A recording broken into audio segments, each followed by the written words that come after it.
उसका दृश्य और अदृश्य में भेद समाप्त हो जाता है। तो चाहे वैदिक हो चाहे तांत्रिक हो, दोनों एक ही है।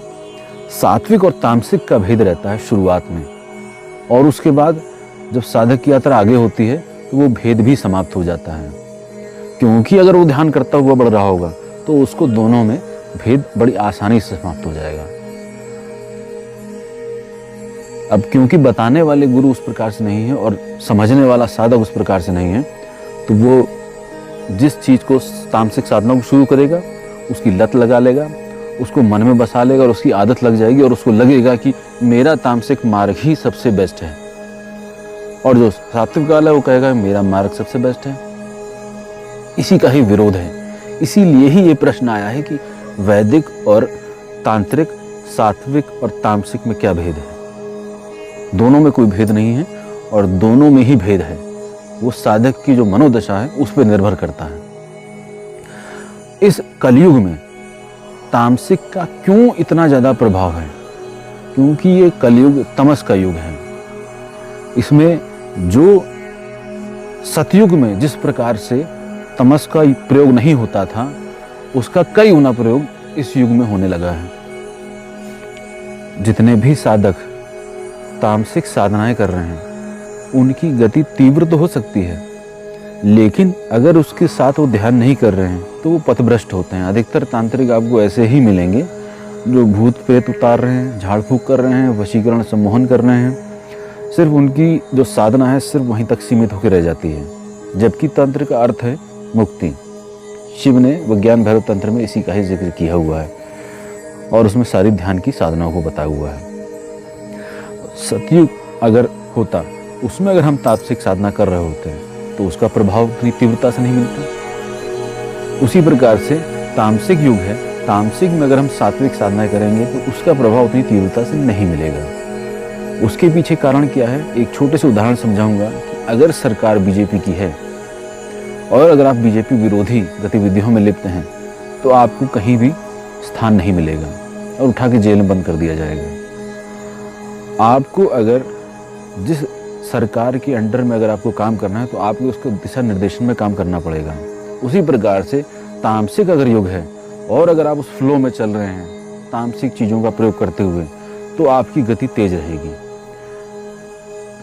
सात्विक साधना अगर कोई कर रहा है तो ऐसा नहीं है कि वो आगे नहीं बढ़ेगा, लेकिन बड़ा धीरे धीरे बढ़ेगा, क्योंकि निगेटिविटी बहुत ज्यादा है चारों तरफ। उन निगेटिविटी से लड़ने के लिए आपको उग्र होना पड़ेगा। उग्र होना ही तामसिक है। और तामसिक चीजों का प्रयोग अगर आप करना शुरू करते हैं तो आपकी उग्रता में वृद्धि तो होगी, लेकिन अगर आपने ध्यान के साथ उसको बढ़ाया है तो आप में एक बैलेंस गति आएगी कि आप देखेंगे कि मैं शक्तियों से लड़ भी रहा हूँ। मेरे पास जितने नकारात्मक लोग आते हैं वो मेरे सामने बोल नहीं पाते हैं, क्योंकि साधक का गुण है सौम्य होना, शांत होना, धैर्यवान होना। लेकिन जैसे ही ऐसे साधक के गुण आते हैं वैसे ही उसके सामने नकारात्मक शक्तियाँ आ जाती हैं। वो नकारात्मक शक्तियाँ उसकी परीक्षा लेने के लिए आती हैं कि ये साधक कितना अपनी नीति नियम पे चल रहा है, कितना अडिग होके उसी पथ को फॉलो करता हुआ चल रहा है। तो जो सात्विक है वो बेचारा शांत हो जाएगा, वो अपने आप को कोसता रहेगा, धर्म को कोसता रहेगा, अध्यात्म को कोसता रहेगा। और वैसे ही सात्विक साधना वाले तांत्रिकों के पास भटकते रहते हैं। साधना करेंगे सात्विक, दुर्गा जी की उपासना करेंगे, हनुमान जी की उपासना करेंगे, लेकिन चक्कर काटेंगे ओझाओं तांत्रिकों के। वही अगर साधक किसी तांत्रिक गुरु से दीक्षा लेके या भगवान भैरव की उपासना करना शुरू करता है या काली की उपासना करना शुरू करता है, तो उस प्रकार के लोग पहली बात तो उसके पास आना बंद कर देंगे, उससे दृष्टि मिलाना बंद कर देंगे, उसके बारे में नेगेटिव सोचना बंद कर देंगे, उसका कुछ भी अहित करना बंद कर देंगे, क्योंकि उससे कहीं ज्यादा क्रूर की उपासना वो कर रहा है, कहीं ज्यादा भयानक देव भगवान भैरव की उपासना करना शुरू कर दिया है। तो ये जितने भी लोग परीक्षा लेने आते हैं सब उसी के ही भूत प्रेत गण हैं। और अगर कोई सात्विक होगा तो परीक्षा उसी ने लेनी है, कोई तामसिक होगा तो भी परीक्षा उसने लेनी है। तो क्यों ना साधक उस तामसिक मार्ग को पकड़ता हुआ भोग देता हुआ, यज्ञ हवन करता हुआ, साधनाओं को करता हुआ, महाविद्याओं को साधना करता हुआ, भगवान भैरव के भिन्न भिन्न रूप हैं, क्रोध भैरव हैं, शमशान भैरव हैं, बटुक भैरव हैं, काल भैरव हैं और ऐसे अनगिनत रूपों में भैरव प्रकट हैं। उनकी साधना जब साधक करना शुरू करता है तो उग्रता आती है, तमस का प्रभाव बढ़ता है, उसका मदिरा पीने का मन करता है, उसका मांस खाने का मन करता है।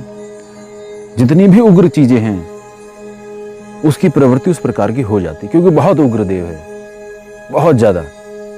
किसी को बात होगी, किसी को मारने का मन करेगा, किसी को खाने का मन करेगा।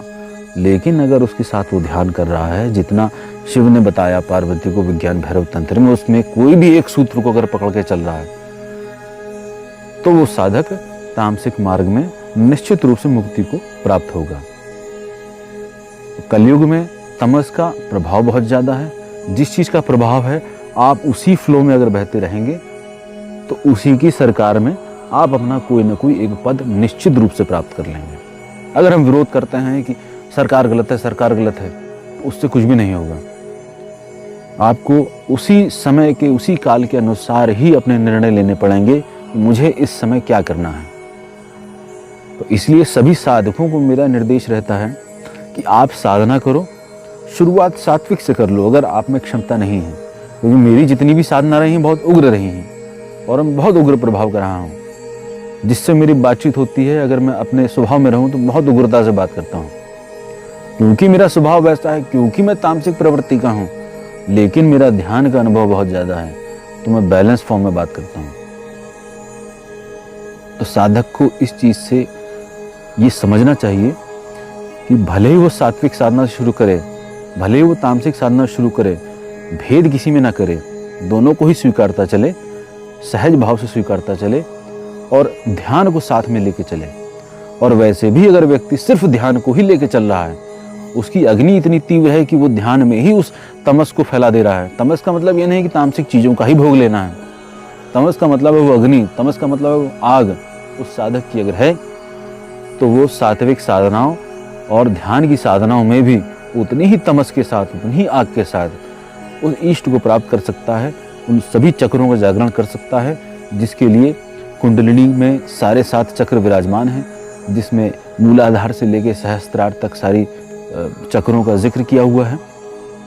उन सभी चक्रों का जागरण करके मुक्त हो सकता है, इस रहस्यमय जगत को जान सकता है, मैं क्यों आया हूँ जान सकता है। वो पर्दा गिरा सकता है जो मन का उसके सामने डला हुआ है, जिसमें वो चीजों को देख नहीं पा रहा है। तो साधकों को सात्विक और तामसिक में एक भेद नहीं करना चाहिए। दोनों ही विशुद्ध रूप से साधना का मार्ग है। अघोरी अवघड़ जितने भी शमशान में साधना कर रहे हैं वो सभी साधक हैं और सब में भगवान भैरव मुख्य हैं। उन्हीं की ही उपासना शुरू करी जाती है। सबसे पहले किसी भी तांत्रिक साधना में उन्हीं से आज्ञा ली जाती है। और तीसरा, इस कलयुग में तामसिक अगर साधना हो रही है तो उसका साफ स्पष्ट संदेश यही है कि अगर आप में तामसिक प्रभाव है तो आप तमस का बिल्कुल प्रयोग करिए, लेकिन ध्यान के साथ करिए, ताकि वो चीज़ें आपके, क्योंकि मन नहीं मरा है, तो वो चीज़ें आपके मन पे हावी होके आपको उसी माया में न लिप्त कर दें जो तमस के प्रभाव से आपको तामसिक की ओर खींचने को अग्रसर रहती है। अगर आपको ये ज्ञानवर्धक वीडियो अच्छा लगा हो तो कृपया सभी साधकों के साथ, सभी जानकार लोगों के साथ इस वीडियो को साझा करें ताकि सभी अपना ज्ञानवर्धन कर सकें।